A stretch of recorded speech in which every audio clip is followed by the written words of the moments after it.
आने वाले ट्रैक में तुमसे तुम तक की कहानी उस मुकाम पर पहुंचने वाली है जहां प्यार, दर्द और तन्हाई एक साथ टकराते हुए नजर आएंगे और हर सीन दर्शकों के दिल को झकझोर कर रख देगा।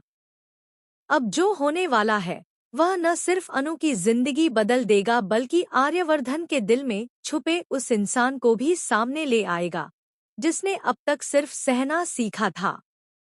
जी हाँ, अब आर्यवर्धन वह कदम उठाने वाला है जिसकी किसी ने कल्पना तक नहीं की थी।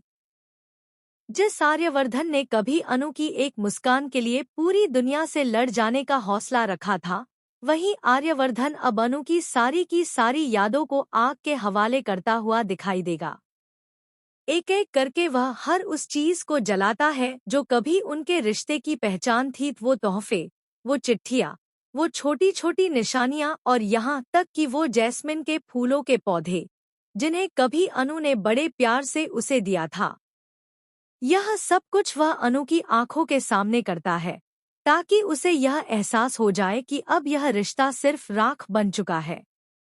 जितनी गहराई से आर्यवर्धन ने अनु से मोहब्बत की थी, अब उतनी ही शिद्दत से वह उस मोहब्बत से खुद को अलग करने की कोशिश कर रहा है।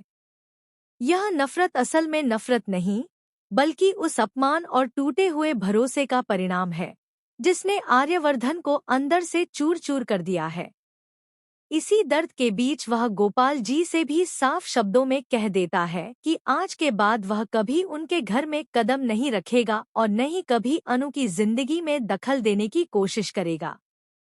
यह वादा करते वक्त उसकी आंखों में दर्द है, गुस्सा है, लेकिन साथ ही एक अजीब सी मजबूरी भी है, क्योंकि वह अब और टूटने की ताकत नहीं रखता। जब आर्यवर्धन अनु के सामने उन यादों को जलाता है तो अनु की हालत देखने लायक होती है।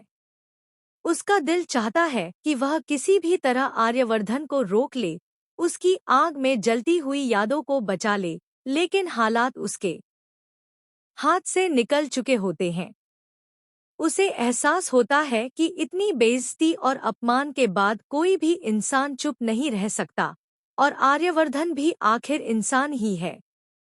फिर भी इस सब के बावजूद आर्यवर्धन के दिल के किसी कोने में आज भी अनु की सलामती की दुआ छुपी हुई है। वह चाहे जितना भी गुस्से में क्यों न हो, अनु का बुरा वह कभी नहीं चाहता।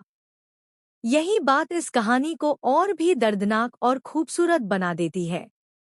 दूसरी तरफ अनु